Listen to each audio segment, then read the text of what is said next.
I am super excited to introduce Amanda and Susan. They are sisters and co-owners of Golden Gems and Hidden Gem, which is it's in Midtown area, right? Super cute bar for the girls, very, feminine. I shouldn't just say the girls, really anyone who just loves feminine energy.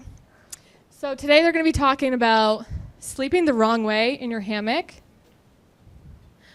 Yes, Ben. Can we get some people to scoot up a little bit? Like get a little bit closer. Yeah, move up close. Let's get close and personal. Make it awkward and weird. Yeah. Here we go. Should I go over there or should I stay here? Everyone's like, oh, come on, I was comfy. Okay. Right now. Let's do it. Okay, everybody's moving around. Okay.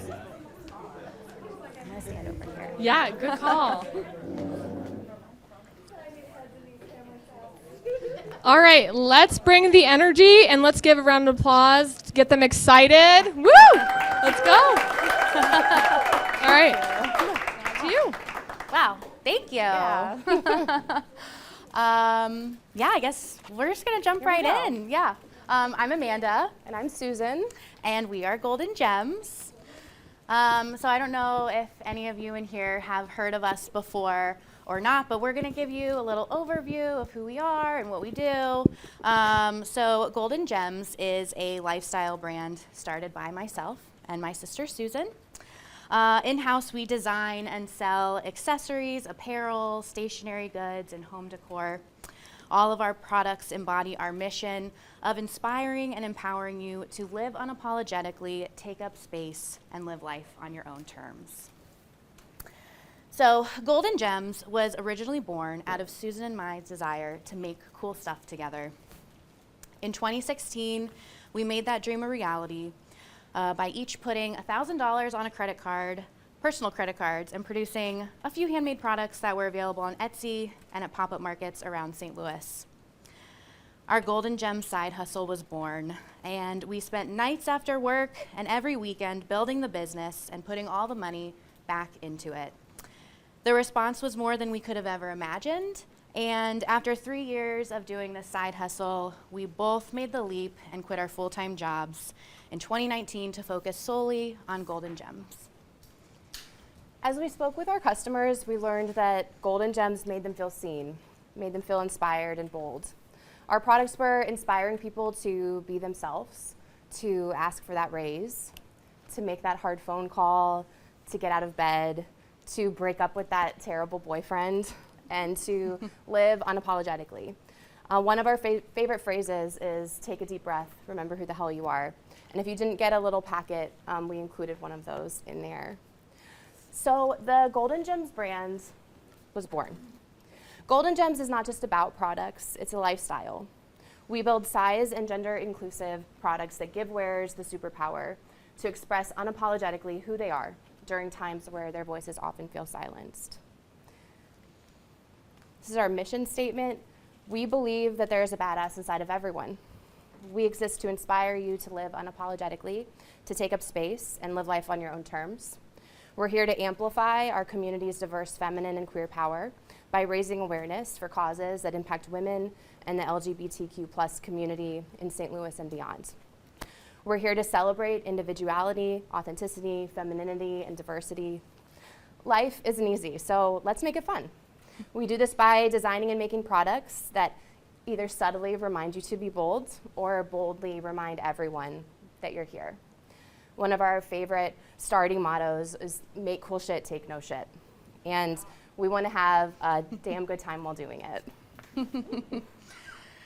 Yeah, we still live by that today. It's painted in a mural on our wall in our back of house offices, so we get to look at it every day. But we've grown our retail to 3 brick and mortars now. We have our headquarters on Locust Street, not too far away from here in Midtown, and then we have a store at City Foundry and another one at West County Mall. Our products are stocked in over 800 retail stores, You can see our products stocked in stores like Urban Outfitters and Paper Source, as well as some smaller boutiques and retailers across the country. And we also have a few overseas, so Canada, Europe, so that's fun. So we're also the sisters behind Hidden Gem, which is our newest venture.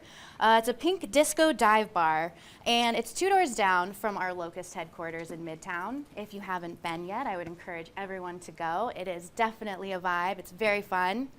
We open at 4, so after this, if anyone's looking to get drinks, you know where to go.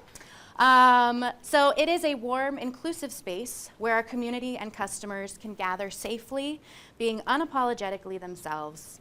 And in addition to being able to drink there, Hidden Gem also hosts community events open to the public, like weekly drag shows, trivia, fundraisers for local nonprofits, private events, and more.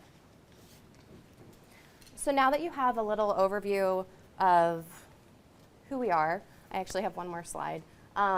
Giving back has always also been part of Golden Gems brand. So since we started Golden Gems, we've donated a portion of our sales to different nonprofits in our community. And this year we expanded our initiative to be a little bit bigger and a little bit baddier. Golden Gems now partners with organizations on a quarterly basis instead of monthly, so we can learn their needs and support them in more collaborative ways. Our updated program chooses a nonprofit that focuses on causes that align with our mission. Golden Gems, Gems Gives Back works with quarterly partners to educate our employees, educate our customers, host fundraising events, collaborate on products, and plan volunteer days to amplify and bring more awareness to these incredible organizations in our community. So now you have a little overview of who we are and what we do. So our brand has always been about going against the grain. And this runs deep in our blood and in our past. So you're probably wondering why the session's called Sleep the Wrong Way in Your Hammock. Our grandpa, this is him, isn't he cute? He fought in World War II. He served with the Army Corps of Engineers, building the Burmese Road in the jungles of Burma, which is now called Myanmar. One night, Papa went to sleep in his hammock. They slept in these hammocks inside big tents.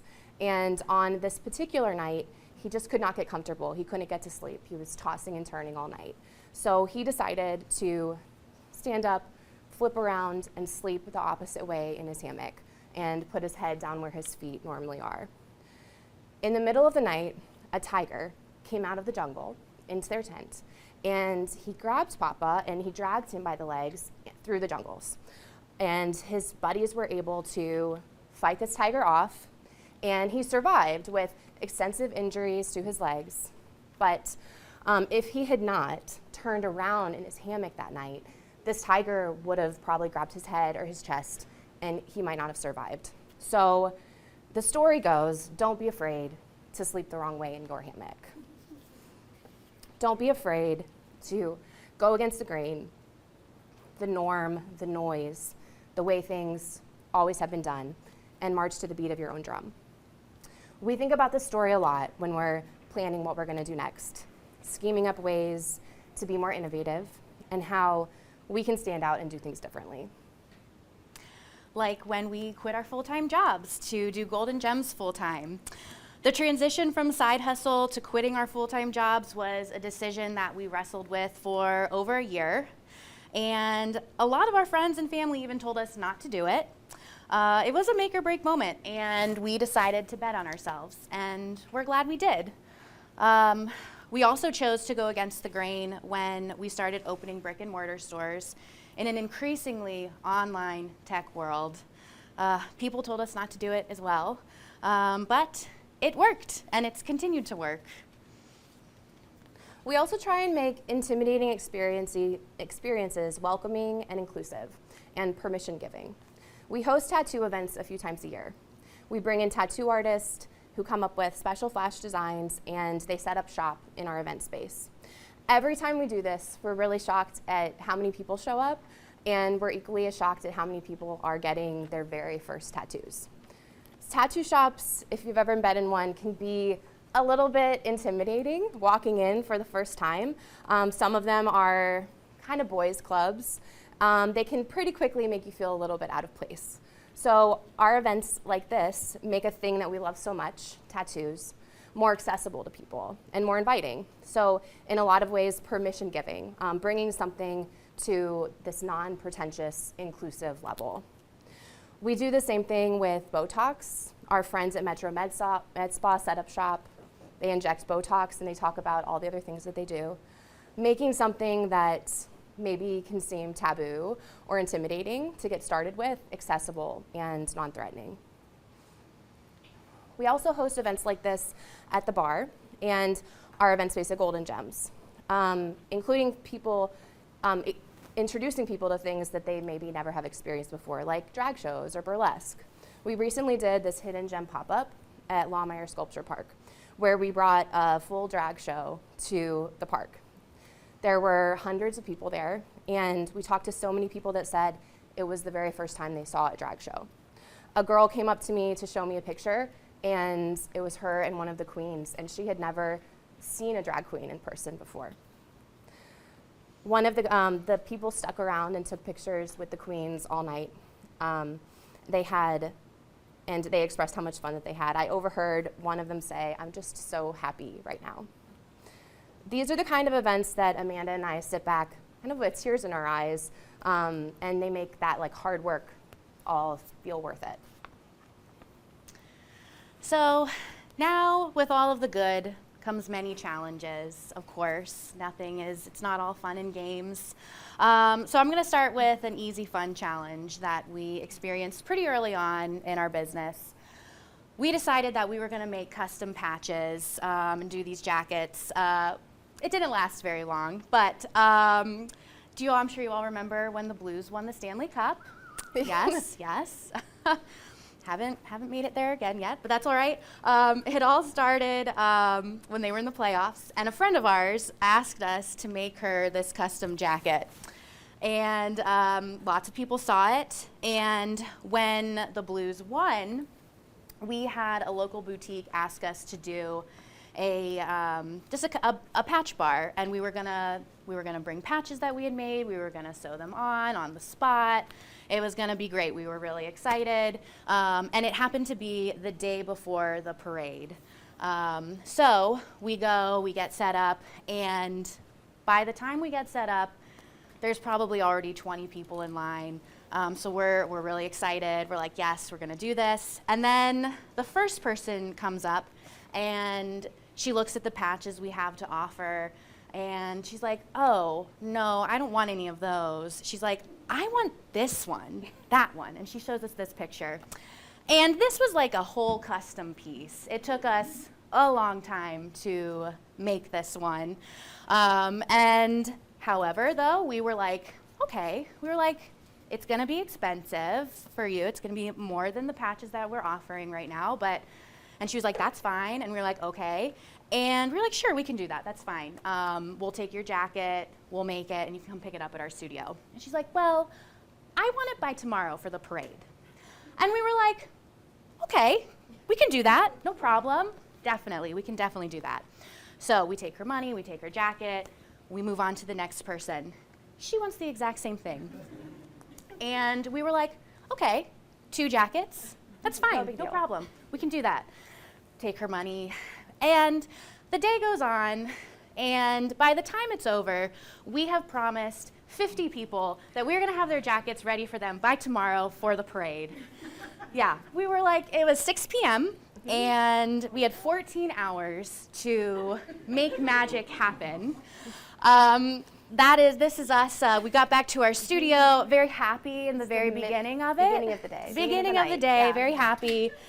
And then one of my favorite parts, well, basically everything that could go wrong went wrong that night.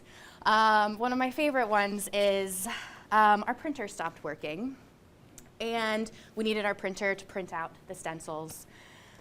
We were not really well versed in licensed logos at the time, so there were a lot of Blues logos that we were printing. We were like, you know what, that's fine.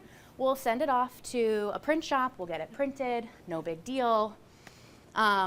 Susan's husband, Michael, goes to pick up the prints, and he gets in there, and the lady behind the counter is like, oh, I can't give these to you. These are licensed logos. And sweet, sweet Michael, without skipping a beat, was like, oh, we have the license. And she suspiciously handed them over. I don't know why, but we were like, thank God. So he comes back, anyways. All that to say, long story short, we were up all night long. And some people's jackets, yeah, that's us after, yeah. We were up all night long. People were starting to arrive as we were then gluing their patches on to their jackets because we did not have time to sew them. But, they all got their jackets for the parade. And we learned a lot. We work really well under pressure, but optimism can get us into a pickle sometimes. It's also always better to under-promise and over-deliver. But on the plus side, we made about $10,000 that night, so that felt nice. Yeah. Thank you, yeah. There was also the time when we had just made a huge move from our small space on Cherokee Street to our bigger headquarters on Locust. We had just hired our very first employees, and we didn't know how to be bosses. We had just done our first wholesale trade show, and in true Golden Gems fashion, we oversold half of our products. Then we had said yes again, and we decided to do a holiday pop-up shop at City Foundry for the holidays, and we were just given 2 days to get the whole shop together. And amidst all of that, Amanda slips on a piece of cardboard and breaks her leg. Yep. Yeah. Needless to say, it was a little traumatic. I do now have a metal rod in my leg. I don't set off metal detectors, if anybody was wondering. But what I wouldn't give for those challenges to be our challenges today. This year specifically, we have experienced some challenges that have completely rocked us.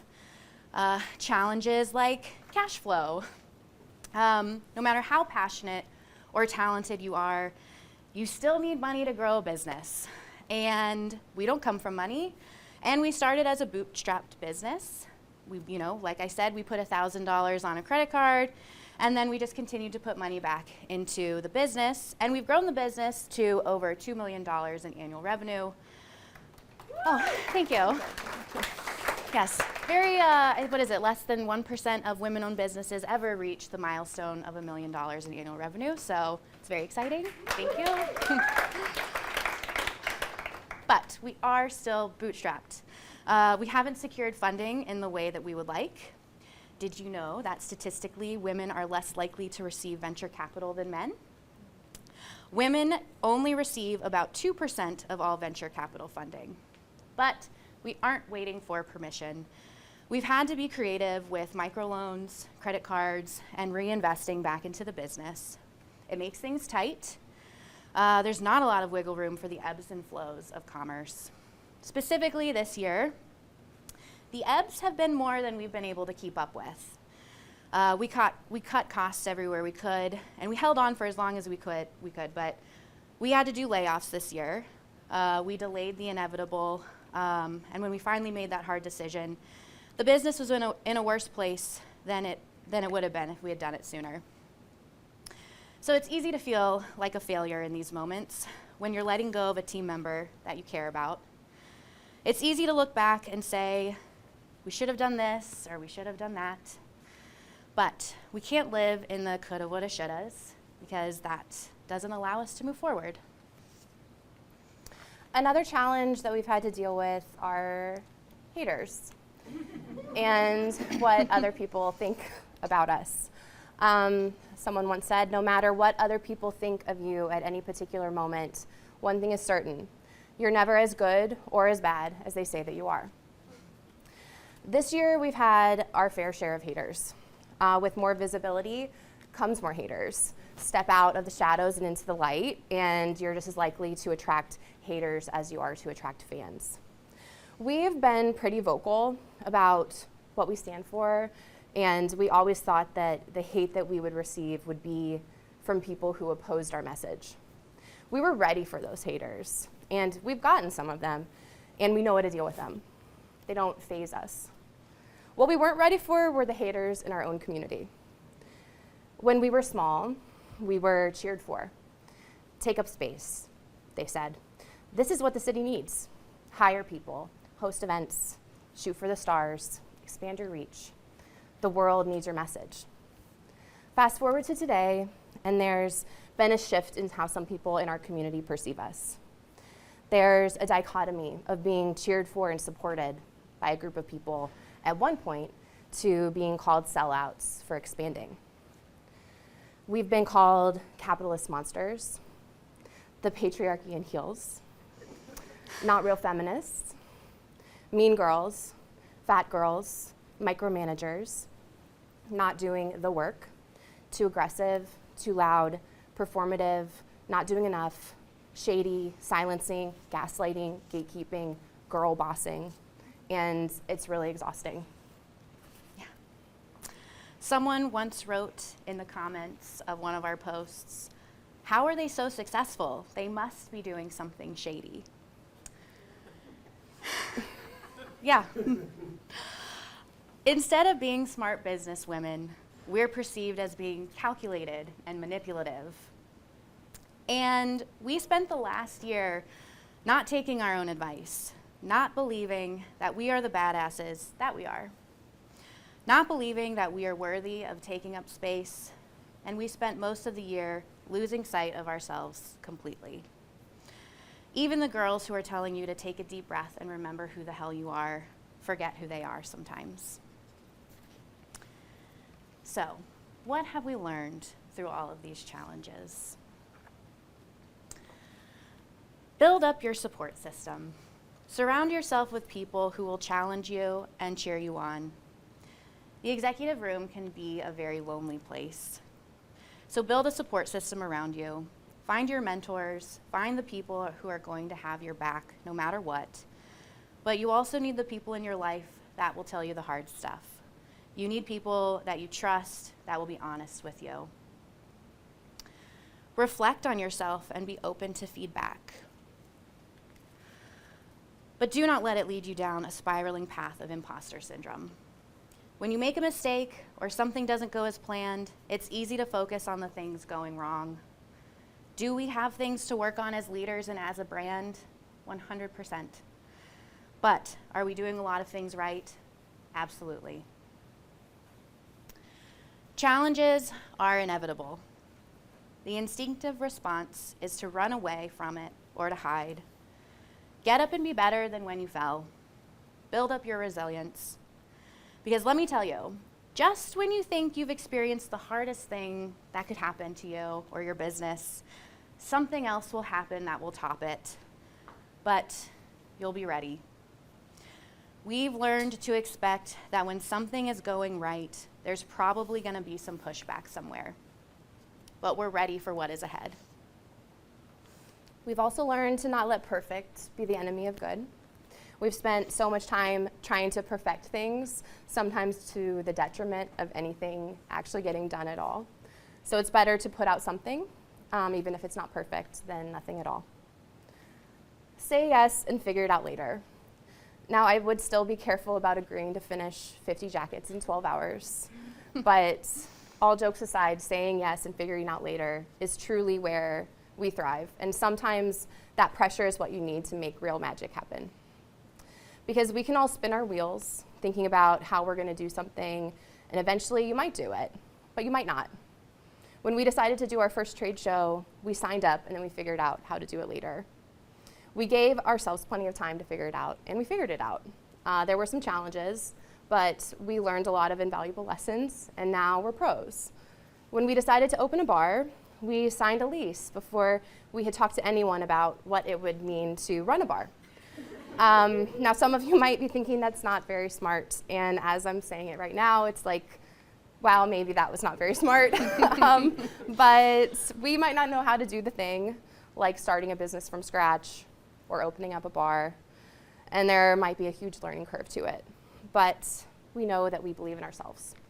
We know that whatever challenge that we face, we'll be able to figure out, because everything is figure-outable. And the last thing, and one of the most important things that we've learned this last year, is to let people be wrong about you. The negative voices always feel bigger than the positives. You can get 100 compliments and one critique, and you're only going to focus on that one critique. But zoom out and put things into perspective. The world will try to tell you who you are. People will try to tell you who you are. They will try to tell other people who you are. But you have to remember that only you know who you are. You know every step that you have taken to get where you are right now.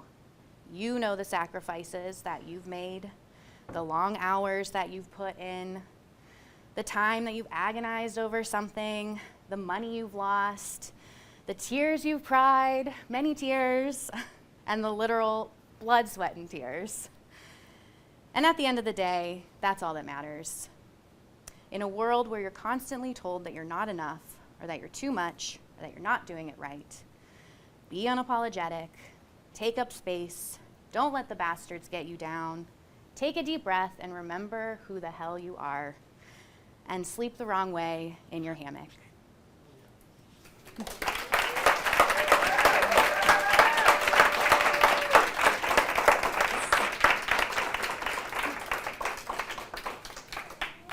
Yeah, so we have some time for some questions. Got some questions? Oh, this side. Gonna work out today. Actually, all week. So thank you so much. I mean, when I saw the two of you walk in, I was like, oh, they're fabulous. I love it. So two things. I have a song by Jill Scott, Hate on Me, on repeat on my Pandora, because no matter where you are, there's going to be somebody who doesn't like it. So, Yeah. And then a friend of mine said to me, oh, you think you're the queen of the universe, don't you? And I said, no, sweetheart, I'm the queen of everything I survey. Which means if I Yes. turn to your stuff, it's mine now. So sometimes you do have to pump yourself up. My question for you is, are you still having trouble with finding funding? Like, are you still having that challenge with finding maybe a bank or a lending institution or et cetera? Yes. Yeah. Yeah. You know, we have a bank that we've banked with for years and years, and they don't want to give us any money. So, yeah, we are still having trouble with that. That's something that we're constantly trying to get into, and we're calling on, you know, the people that we know to help us, but we've been turned down a lot. So, yeah, So I should have said I work with the SBA, so we'll Oh. talk later. great. yeah. Love that.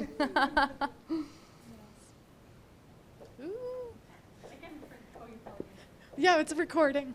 It's all good. I like running. Hi, this was wonderful. Thank you. Oh, thank you. I am just curious about your scale. Yeah. So, as someone who is like, yes, get bigger, yes, like whatever the hell sell out is supposed to be, you know, like, yes, do what you need to do. Do you feel like you have support of people helping you hold a larger vision of what's coming next? Do you have like those voices or peers around you that you feel like are meeting you at your level of scale or encouraging you to think more broadly? Or, yeah, just what is that community like for you? Yeah. Well, we definitely have a great team with us. So, and some of them are here today, and they're a great team who helps. I think that, you know, we're all trying to, yeah, figure out what we can do next, and but we also have a lot of other business owners that we're friends with that, you know, are a lot further ahead than we are.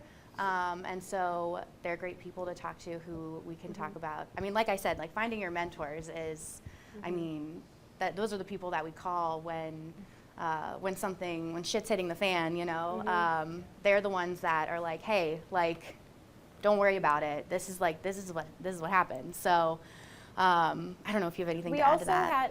We won an Arch grant last year, and I think that did open up a lot of opportunities to start having these conversations, and to just access to, you know, introductions to people that we wouldn't normally have been able to meet.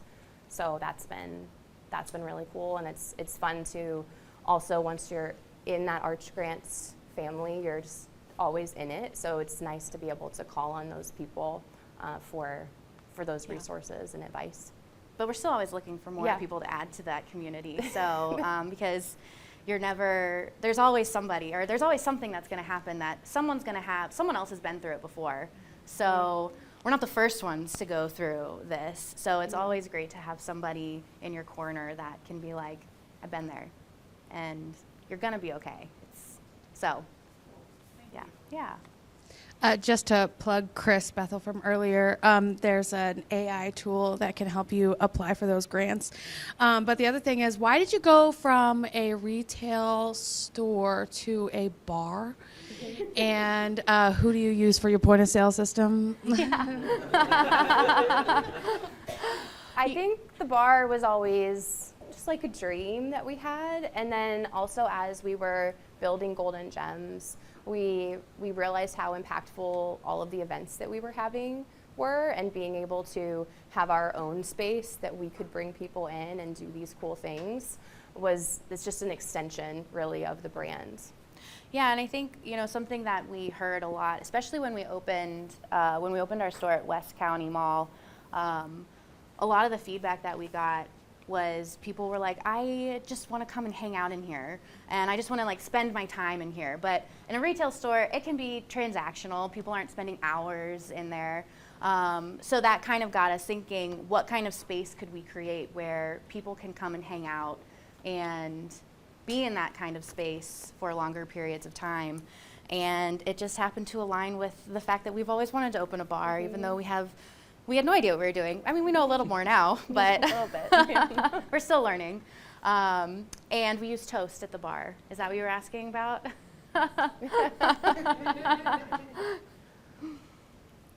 Oh, You got one question? sorry. Yeah. Hi, I'm Daryl. Hi. My question is where did you guys meet your mentors, and how do you build a reliable team? Yeah. These are good questions because it took us a while to build a reliable team. And we have a great team, and which is also why it made it really hard to lay off people because they're all great. But it definitely took a lot of time and a lot of trial and error and a lot of learning on our part. We didn't know how to be bosses when we started this because we were like, we just want to make cool shit. And so we started off really doing like formal interviews or job descriptions, or we weren't doing any of that. No. It was kind of like friends of friends, like, oh yeah, you want to come do this thing and maybe a few other things, and then maybe a few other things too. Yeah. So. And I think it, some of those things worked out and some of them didn't, and that's all right. And through those experiences, we learned what we didn't want and what we were looking for. So it does pay off to hire people, or at least to hire somebody who has maybe more experience than you in managing people. We didn't have any experience really in that. We were just dreamers. So that was really helpful. And let's see, finding our mentors. That's really also just happened over, we made sure to put ourselves in spaces that we could meet people where these people could be our mentors. So going to different events, even when we didn't want to, or, making ourselves go and talk to the person that was in charge at these things. It doesn't always work out. Some people don't want to talk to you, and that's fine. But it's definitely just something we've built up over the years, I think. And again, it's going to different events like this one, and other. I mean, as much as I hate going to networking events, you do meet people you meet a lot of people. Yeah. It's important to go. So, I don't know if that answers your question or not, but yeah. Thank you. Yeah. Okay, I have a quick question. How do y'all take care of yourself? It's a good question. You're scaling. You What have does a that global mean? business. Yeah. Multiple locations. There's more that you want to do. Yeah. So, That's something we're still learning, but we're getting better, right? It's my husband in the front row. He would say no.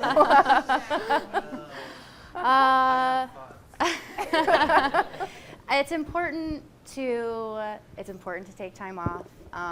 And once you do have a team with you that you can really trust, it makes it a lot easier to take that time off. And to just trust that things are going to move. And I mean, at the end of the day, we're not saving lives, I guess. So it's okay if something doesn't happen, and we have to remind ourselves of that. But we've gotten better at, not answering text messages at all hours of the night, and putting our phone on Do Not Disturb is one that's important. I think that the thing that helps a lot is putting those team members in place that you can really trust, and that requires you as an owner to like let go and kind of relinquish some of that control. So that has definitely helped, but we should be better. We should be better. Yeah. We're not very good at it yet. We're trying. Hello. Hi. First, I want to say you all were like so amazing. I don't know if they put you all at the end strategically, but I think it is a perfect bow to put on this week that we've had. Do you all agree? We've learned so much information, so many statistics and technical. Like, it is amazing to be able to humanize it and to see what it looks like in real life, because a lot of times you can come to these events and you get so pumped up, you're so inspired, which is great, but then when it's time to implement, it's like, oh crap, well, I don't have $10 million like the next person. What does this look like in real life? And sometimes we can compare ourselves to say, okay, I'm not doing something right. So kudos to you all for being so vulnerable. Oh, thank you. That is going to take you really far. I really love what you all are doing. And I've been owning my business, my first business. I'm here because I'm starting a new tech startup. But my original business, I've owned it for 13 years. And in 2010, when I started, I didn't have anyone like you all. And so every single thing that you mentioned, I was like, yep, yep, yep, I remember that. And in scaling, like, I've had 7 brick and mortar locations. And so imagine what I went through trying to bootstrap that. And my advice is, have you all considered, not saying that you're not doing it already, but to link up with other people? I know you have business owners in your circle, but somebody like me who's been doing it for 13 years, there are like some just very small tweaks sometimes that when I'm coaching other entrepreneurs that makes the world of difference. Yeah. And then I've heard you all mention some things that I hadn't thought of, because I'm terrible at people. I'm like the worst micromanager.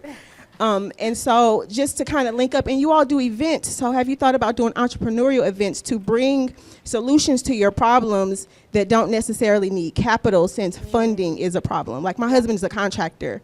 So sometimes I like to link up with people, and if they have something I need, I say, hey, go over there and fix that for them. And then it's a way for us to work together while we're trying to figure out the money thing. So. Yeah. No, That's a really great. good idea. I love that. Yeah, we should exchange information after. Yeah, right? Hi, I think I'm okay. Thank you all for sharing. I really appreciate your journey, because I too am on the front end of this entrepreneurial experience. I wanted to ask, thinking about when you first started to where you are today, what is a skill that you did not have then that you've currently acquired? And what is a skill that where you currently sit, you are looking to acquire? That's a great question. I think I feel like we've learned a Nice lot to say about something, yeah. managing people. I think Yeah. that's one of the main things we've learned. We thought at first that, we could just like run this business and people would do their part and we'd do ours, and we'd be, like one big happy family, and that's not how it went, So we've learned a lot about setting expectations and, clear is kind. Really just, I think that's one of the things that I feel like we've learned most. Probably one of our weaknesses is being able to give feedback in the moment. We're really good at seeing the things that are happening that are not going how we want them to go, and we're really bad at voicing those. And I don't know, it's really easy to be like, oh, it's fine this time, whatever, and then you just it's do fine, that I'll take over care and of it over and over instead. again, or like you're coming back behind people and you're fixing stuff, or you're picking up things, and it's just like, We can't do everything. Yeah. So like, so constantly learning that yeah. that feedback in the moment and that clarity. The clarity is kindness. And then something that I want to learn, we've really we don't really know anything about what it means to raise capital or to find investors. That's something that we're kind of starting to get into right now. So we keep saying we need like investing for dummies or something, because we don't really have that. I don't know. Yeah. We don't. I mean, I don't have the lingo. I don't know the lingo, I don't know yeah. what the heck anybody's talking about. People explained it to me. And I'm like, I don't know the words that just came out of your mouth. So that's like a goal for this next this year, next is year. to learn a little, to get well versed in what that looks like. You got one? Hi, thank you guys so much for coming and talking to us. So my question is, what were both of your very first jobs, and did they teach you anything valuable that you still use today? We were actually just talking about this last night, weren't we? Yeah, I mean, aside from like babysitting, my Right. first paid job out in the world, I worked at Publix grocery stores. I was a cashier. I think I learned a lot there, just about you had to be like efficient, and like at the end of the night you had to pull everything to the front of the shelves, you know. And I just remember like thinking about the most efficient way to do it and how I could be the fastest one to get it done. And I don't know, I think I still, those like little systems are taken with me. But I guess mine technically is when I worked for my mom and dad. Our mom and dad had a friend who, he was a dentist, and they needed an administrative assistant. So I think I was like 16, and they taught me how to like take the notes in the chart, and I was 16 years old writing in a dentist chart. I don't know why they thought I could do that, but and if you've ever seen her handwriting, like you will wonder why they let her do it.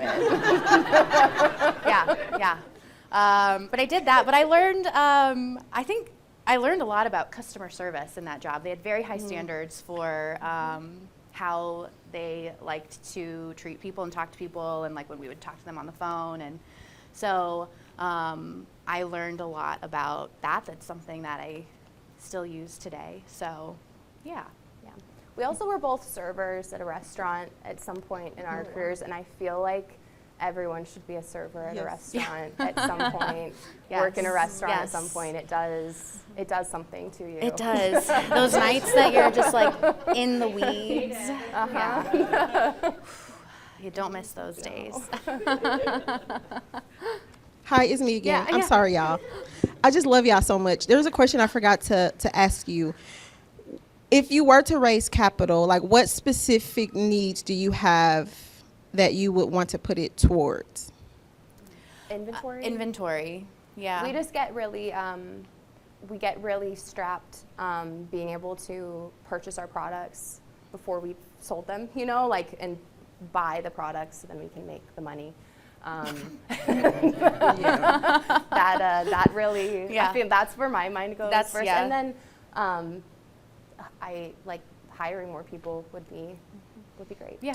Do you all have your stuff on like Amazon or platforms like that? We're not on Amazon right now. They keep asking us, but we're on a couple different things, but Amazon's not one of them. But like there's a wholesale website that we're on because we wholesale all of our products. So, but yeah, we have a couple different things, but nothing like Amazon right now. Yeah.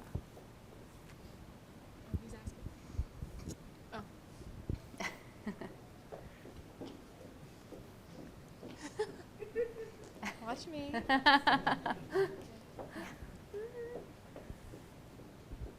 Awesome. You ladies are doing great. This is really enriching.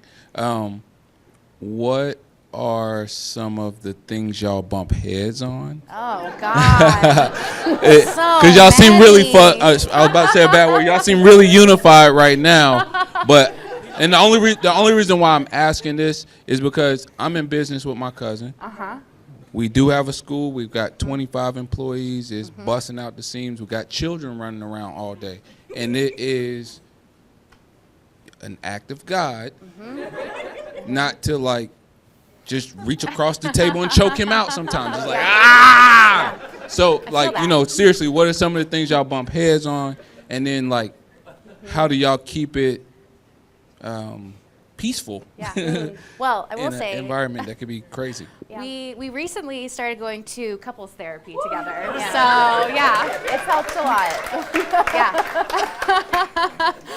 That's probably like the best decision we ever made. That was great. I think that it's like what's great about working with a sibling is also kind of, it's like a double-edged sword. I think we're able to be brutally honest with each other, and I think that then we hurt each other's feelings. Yeah. And Well, the sometimes, you know, and then we can read each other's like the smallest little thing, and so like she moves her eyes in a way, and I'm like, what are you talking about right now?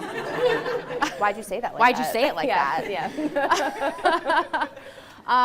But I think that most of the time we're not ever really fighting about it's always the same fight, but we're never really fighting about like what we're gonna do, or it's always like a miscommunication of some sort where like I hurt her feelings or she hurts mine, you know, and then we're like, okay, well, that was stupid. We both tend to also get into this like, I am doing everything and you're doing nothing, and like that kind of mindset, and so then we're like mad at each other, and it's like passive, and so one person feels like they're doing more. So I don't know. It's funny. That feels like that goes back and forth right? sometimes. And then we laugh about it later. So that's always nice, I guess. But I would say find a good therapist, because it really, or just like somebody to sit in with you while you're having a non-biased person, because it is really helpful. Like, we just rehashed a fight with our therapist, and you know, once you kind of say everything out loud to somebody, it's you're like, wow. oh wow, that's kind of stupid. Yeah.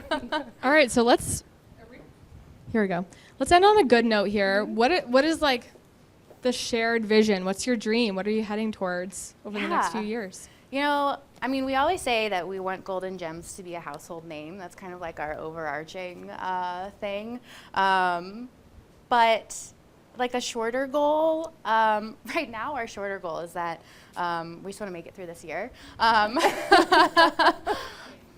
I don't know. What do you like in the next 4 years? Man, that's such a hard question. Yeah, I mean, it's more just like events. to continue being able to do the things that we want to do, and I think that it's just been, I don't know. We have a dream to expand outside of St. Louis too. Anytime we've done a few little pop-ups like in Nashville or Chicago, like they've gone really well, and just making kind of like, I feel like we've done a lot in St. Louis.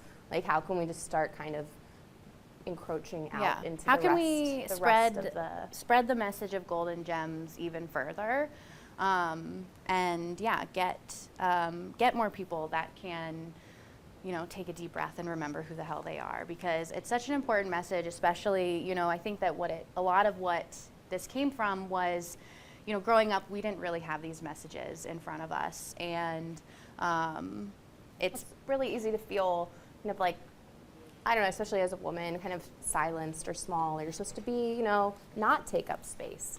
And I think a lot of the messages, the whole brand really is kind of talking to this younger self, and what would I have wanted to hear, you know, or what would have been impactful for me to hear at a younger age. So I think that I think the youth of today is like so much better than I don't know, we were. I think they have it a little, they hear the messages more, but just spreading the message. Spreading that even message further. and being that message that we wished we heard when we were young. So, yeah. Well, I love it. Let's give them a round of applause for Amanda and Susan.